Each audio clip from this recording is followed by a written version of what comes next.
আপনি যদি একজন ভিভো লাভার হয়ে থাকেন দেন আজকের ভিডিওটা আপনার জন্য। বাট আপনার যদি ভিভোর ফোন তেমন একটা পছন্দ না হয়ে থাকে দেন ভিডিওটা আপনি স্কিপ করে যেতে পারেন, কারণ এবারও ভিভো একটি নতুন ফোন লঞ্চ করেছে যেটা শুধুমাত্র লুকসটাকে তারা বেশি প্রায়োরিটি দিয়েছে। অ্যান্ড আমার কাছে এবারও তাদের ফোনগুলো বেশ ওভার প্রাইস মনে হয়েছে, কারণ সদ্য লঞ্চ হওয়া ভিভো Y33s ফোনটাতে তাদের লুকসের থেকে তাদের পারফরমেন্স প্লাস ডিসপ্লে এগুলো আমার কাছে বেশ খারাপ লেগেছে। সো আজকের ভিডিওতে মেনলি এগুলোই বলবো যে কী ডিটেলস থাকছে অ্যান্ড কাদের জন্য এই ফোনটা ভালো হবে, কী প্রাইসে লঞ্চ হয়েছে। সো ভিডিওটি স্কিপ করবেন না, ফুল ভিডিও যারা আমি মাইন থাকছি আপনাদের সাথে। আপনারা দেখছেন টেকটক উইথ মাইন। ভিডিও শুরু হওয়ার আগে যারা এখন আমাদের চ্যানেলটি সাবস্ক্রাইব করেনি তারা এখনই সাবস্ক্রাইব করে পাশে থাকা বেল আইকনটি প্রেস করে দিন।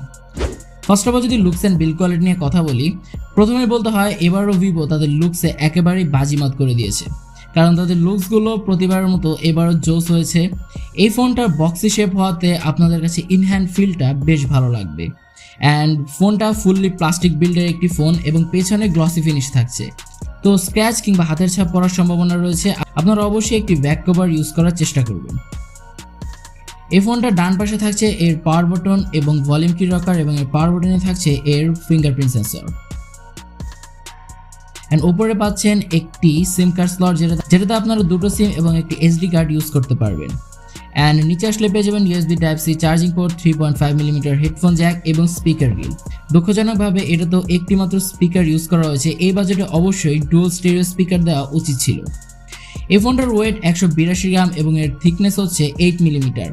সো ফার্স্টেই বলেছি বেশ ভালো একটা ইনহ্যান্ড ফিল পেয়ে যাবেন অ্যান্ড বেশ গর্জিয়াস লুকেরই একটি ফোন। সো এবার আসা যাক মেইন টপিকে। এর ডিসপ্লেতে থাকছে একটি আইপিএস এলসিডি প্যানেল ডিসপ্লে যেটা 6.58 ইঞ্চের, অ্যান্ড এটাতে নর্মাল 60 হার্জের রিফ্রেশ রেট থাকছে।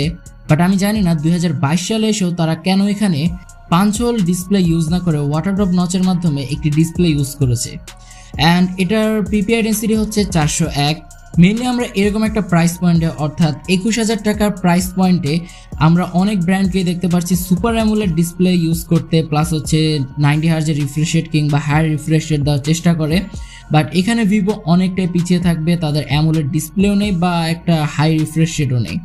But IPS LCD panel display হওয়াতে যতটুকু ভালো পারফরমেন্স দেওয়ার কথা ততটুকু সে দিতে পারে, বাট এই প্রাইস বিবেচনায় অবশ্যই খারাপ। পারফরমেন্স নিয়ে কথা বলতে গেলে থাকছে অ্যান্ড্রয়েড 11 যার ব্যাকহ্যান্ডে থাকছে ফান্টাস ওএস 11.1।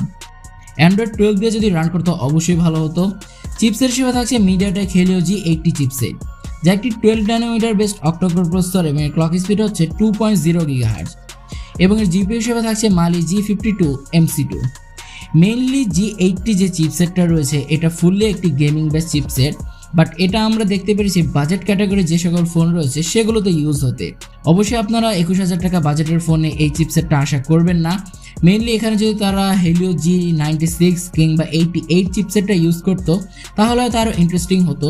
আপনারা অ্যাসফাল্ট 9 পাবজি গেমটা রান করতে পারবেন, বাট অ্যাকশন মোমেন্টে অনেকটাই প্রবলেম ফেস করবেন, প্লাস ফোনটা কিছুক্ষণ পর হালকা হালকা হিটও হয়। সব কিছু মিলে আমার কাছে পারফরমেন্স সেকশনটাও বেশ বাজে লেগেছে। এর একটি মাত্র ভ্যারিয়েন্ট বাংলাদেশে লঞ্চ হয়েছে, সেটি হচ্ছে 8GB RAM 128GB ROM. So একটা হায়ার টাইপ র্যাম আপনারা এখানে পেয়ে যাচ্ছেন, বাট আমি এখনও শিওর না যে এই 8GB র্যাম এরকম একটা চিপসেটকে পুশ করতে পারবে কিনা। বাট ভিভো যেটা দাবি করেছে ব্যাকগ্রাউন্ডে আপনারা প্রায় 25টার মতো অ্যাপ রান করতে পারবেন এবং তাতে ফোনের কোনো প্রকার প্রবলেম হবে না। বাট আমি এখনও শিওর বলতে পারছি না যে এরকম কোনো পারফরমেন্স আপনারা এখান থেকে পাবেন কিনা। এবার যাওয়া যাক ক্যামেরা প্যানেলে। এর ক্যামেরাতে থাকছে ট্রিপল ক্যামেরা সেটআপ, যার মেইন ক্যামেরা হিসেবে থাকছে 50 মেগাপিক্সেলের একটি মেইন শুটার এবং 2 মেগাপিক্সেল করে একটি ম্যাক্রো শুটার এবং একটি ডেপথ সেন্সর। মেইনলি এরকম বাজেটে অবশ্যই আলট্রাওয়াইড ক্যামেরাটা ব্যাডলি আমি মিস করেছি।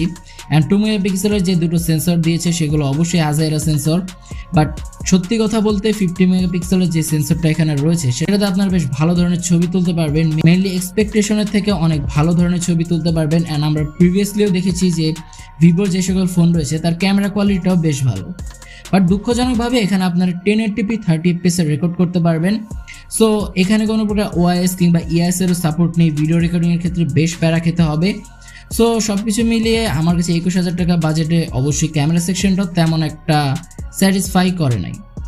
ফ্রন্টে আসলে আপনারা পেয়ে যাবেন 16 মেগাপিক্সেলের সেলফি ক্যামেরা, যেটাতে আপনারা 1080p 30fps রেকর্ড করতে পারবেন। বাট এর সেলফি ক্যামেরার পারফরমেন্সটা আমি শুনতে পেরেছি বেশ ভালো।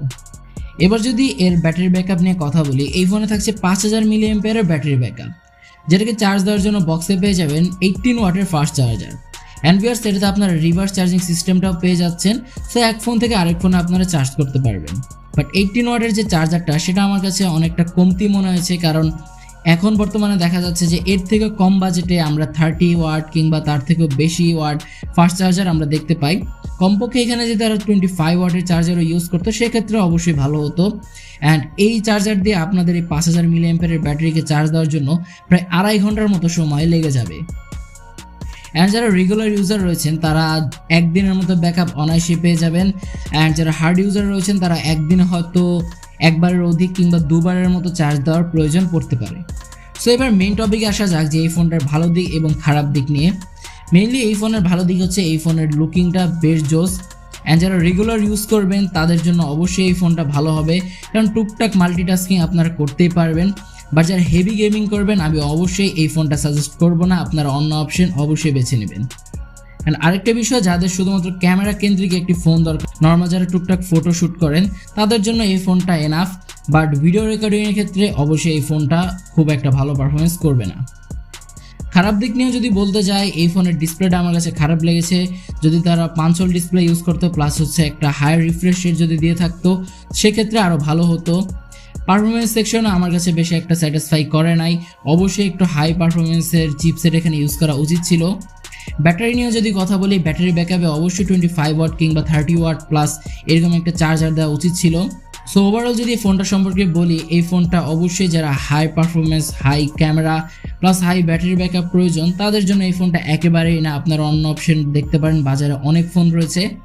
অ্যান্ড এই ফোনটা কাদের কেনা ভালো হবে, যারা ভিভো লাভার রয়েছেন প্লাস হচ্ছে যারা টুকটাক মাল্টিটাস্কিং করেন কিংবা ফটোশ্যুট করেন তাদের জন্য এই ফোনটা বেটার হবে।